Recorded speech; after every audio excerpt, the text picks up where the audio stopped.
So when's the last time that you went to the grocery store? Think about it. Now, think about how many plastic bags that you used. Probably at least 3 or 4, maybe a dozen or more. My next guest is proposing a tax on each and every one of those bags. He's going to be angry at me for that, though his goal is not to raise revenue as much as it is to break shoppers from habits that he says hurt the environment. Assemblyman Member Kellner represents parts of Manhattan. He's joining us in the studio. I use the tax word. I wasn't supposed to do that. Really, Liz, what we're trying to do here is exactly what you said, break people of a bad habits. Plastic bags are really environmentally dangerous. We use a plastic bag maybe for a few minutes to cart a carton of milk or some toothpaste home from the grocery store, but they stay in our environment for 1,000 years. They photodegrade, they become toxic chemicals, and they really endanger the environment. They endanger our health and the future health of our kids and our grandkids. And there's actually a national security component to this. It takes 11 barrels of oil to make a ton of plastic bags. We all know the price of oil is going up right now, and so that means the price of plastic bags for the grocery store is going to go up. That means the price of our food is going to go up. So if you don't consider it, it's 25 cents is what we're talking about. If it's not a tax, then you consider it a disincentive fee? Well, it's a disincentive fee, but there's also an alternative in the bill.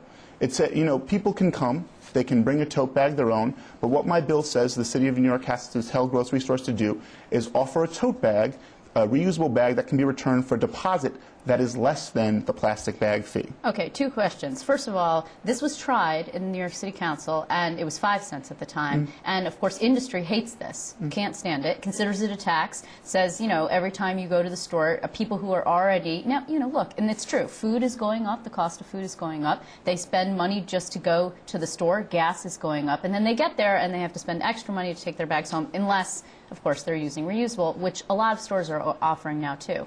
The industry doesn't like it. It failed at New York City, so why would it work on the state level? Well, this is actually a bill that just applies to the city. It doesn't apply.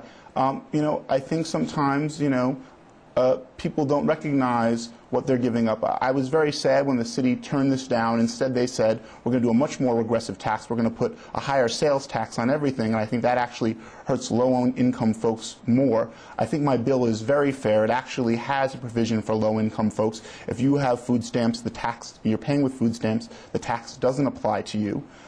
You can bring reusable bags.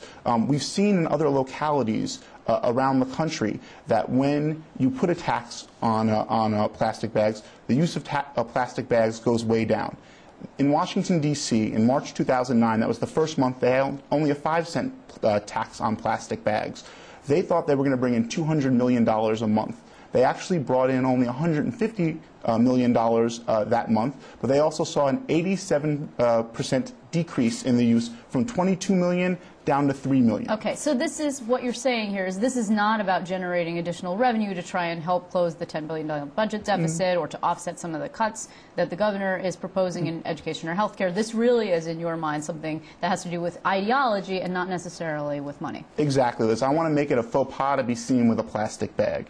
In Ireland, they did this back in 2002. They did a similar cost. It was about 30 cents in Ireland, and within 6 weeks, plastic bag usage had gone down 94%. Okay, but there is a plastic bag industry. I mean, you're hurting an industry of people who make plastic bags, and what are those people supposed to do? Well, we are coming up with new and more environmentally friendly bags. In my bill, for smaller stores, this bill only applies to stores of 5,000 square feet or more, or 5 or more locations. What we say to smaller stores is, we're going to give you a tax incentive to use biodegradable bags. Use bags that have 30% or more made up of recycled material. One of the sad things is, we put all these laws in place about recycling plastic bags, but it's just not happening. The Clean Air Council believes that only between 1 and 3% of plastic bags are being recycled. It's because it's so costly to recycle plastic bags. It costs $4,000 to recycle 1 ton of plastic bags, and you can only sell that on the commodities market for $32. So you really do feel passionately about this, it's clear, and you have a lot of information. Why not just make it statewide, though? I'm not advocating for that personally, necessarily. I'm just saying if you really feel that way, and it already failed once in New York City, and you really want to make the push, why not just take the plunge? Well, for right now, the mayor has shown, some tacit support for this, and that's why I'm starting here. I think other localities could follow our suit.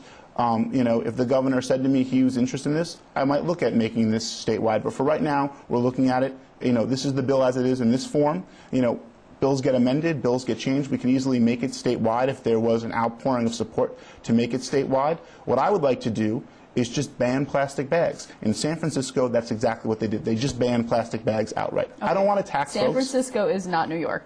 I just, you know, it's just not. Well, maybe one day we could be like. We could be. Hey, here's the thing. You actually, and I know you don't have a Senate sponsor for this, but you are really personally invested. And I know a lot of people are going to watch this and say, this isn't fair, it's a tax, etc. But you actually, you brought your bag, you give these out, right, in your district. So, and you actually personally put money, of your own money into this, and you purchase bags and you hand them out to constituents on the street? Well, I go to the green market. I go and stand in front of supermarkets. I have a little pamphlet on recycled paper. I have the tote bag right here. It unfolds. You know, does it have your name on it? It does have my name on it, but to show you what a bad politician I am, Liz, my name is so small on it that when you put enough groceries in it, it ends up being the bottom of the bag. So it wasn't well designed in that way, but it carries about 30 pounds, and so I get no greater joy than when I go with my fiance on Saturday mornings to the green market by our house, seeing people carrying my tote bags, other people's tote bags, knowing that they come each and every day and they remember to bring their tote bags because they want to make sure our environment is in better shape. And I have to ask you, I'm sorry, the Times Union did a story about this. That's how I found out about it. And you were quoted as saying that you're like the Justin Bieber of tote bags. So I have to ask what you meant by that. Well, Mr. Velkin got my quote just ever so slightly wrong. I was suggesting that my tote bags are stylish. Many teenage girls have come up. They see their friends with my tote bag. They come up. So I said they're a very stylish bag. Teenage girls flock to get them. I'm like the Justin Bieber of tote bags. Okay. All in good fun. And perhaps you're not making any tote bag songs, anything? No tote bag. I am tone deaf. One thing you will not hear me doing is singing. Okay, Assemblyman Kellner, I want to thank you very much for coming in. Appreciate it, Liz. Thank you for having me.